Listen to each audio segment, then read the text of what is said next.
നടൻ സിദ്ധാർത്ഥ് പ്രഭു മദ്യപിച്ച് കാറോടിച്ചുണ്ടായ അപകടം കഴിഞ്ഞ ദിവസം ചർച്ചയായതാണ്. വഴിയാത്രക്കാരന് കാറിടിച്ചു ഗുരുതരമായി പരിക്കേൽക്കുകയും ചെയ്തു.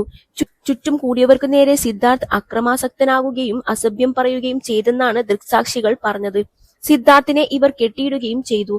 പോലീസ് സംഭവസ്ഥലത്തെത്തി സിദ്ധാർത്ഥിനെ കസ്റ്റഡിയിലെടുത്തു. സിദ്ധാർത്ഥിനെ ആൾക്കൂട്ടം ആക്രമിച്ചു എന്ന് വാദിച്ച് നടൻ ജിഷിൻ മോഹൻ ഇതിനിടെ പ്രതികരിക്കുകയുണ്ടായി. ജിഷിന്റെ വാദത്തിനെതിരെ രംഗത്ത് വന്നിരിക്കുകയാണിപ്പോൾ സംവിധായകൻ ശാന്തിവിള ദിനേശ്. ഗതാഗത മന്ത്രിയും സീരിയൽ സംഘടന ആത്മയുടെ പ്രസിഡന്റുമായ ഗണേശൻ ഈ ജിഷിൻ സർ പറയുന്നത് കേൾക്കുന്നുണ്ടോ? തൈര് വാങ്ങി കുടിപ്പിച്ച് ബാക്കി തലയിൽ ഒഴിക്കണമെന്ന് ഈ മഹാൻ പറയാത്തത് ഭാഗ്യം. സിദ്ധാർത്ഥിനോട് ചെയ്തത് പ്രബുദ്ധ കേരളത്തിന് പറ്റിയതല്ലെന്നാണ് ജിഷിൻ പറയുന്നത്. വെള്ളമടിച്ച് കാറോടിച്ച് ഹതഭാഗ്യനായ മനുഷ്യനെ ഇടിച്ചിട്ടു.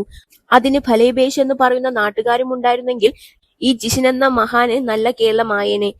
ക്രിസ്മസിനും ന്യൂ ഇയറിനും എല്ലാവരും വെള്ളമടിക്കുമെന്ന് ഇയാൾ പറയുന്നു. ഞാൻ വെള്ളമടിക്കാറില്ല. എല്ലാവരെയും ചേർത്ത് പറയാൻ തനിക്ക് ആരാണ് ലൈസൻസ് തന്നത്? ഒരുത്തനെയും ഒരു പുല്ലും ചെയ്യേണ്ട. പ്രബുദ്ധ കേരളമാണെങ്കിൽ അതൊക്കെ പ്രോത്സാഹിപ്പിക്കണമെന്നാണ് അവൻ പറയുന്നത്.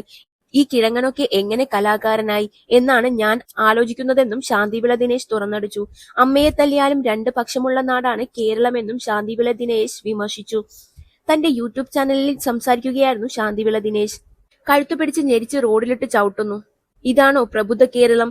പണ്ട് മധുവിനെ തല്ലിക്കൊന്നേ എന്ന് പറഞ്ഞ് കുറെ പേർ പരിതപിച്ചിരുന്നു. ഇപ്പോൾ ആർക്കും പരിതാപമില്ലേ?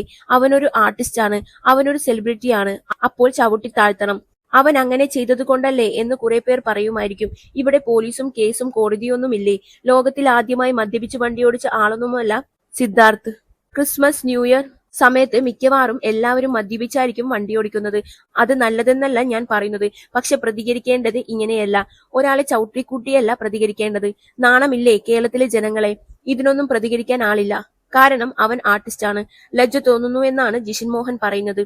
കോട്ടയം MC റോഡിൽ വെച്ച് ബുധനാഴ്ച രാത്രി 8:30യോടെയാണ് സിദ്ധാർത്ഥിന്റെ കാർ അതിവേഗത്തിൽ വന്ന് ഒരാളെ ഇടിച്ചു തെറിപ്പിച്ചത്.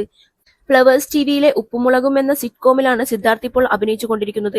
നേരത്തെ തട്ടിമുട്ടിയും എന്ന സിറ്റ്കോമിലൂടെയും സിദ്ധാർത്ഥ് ജനപ്രീതി നേടിയിരുന്നു.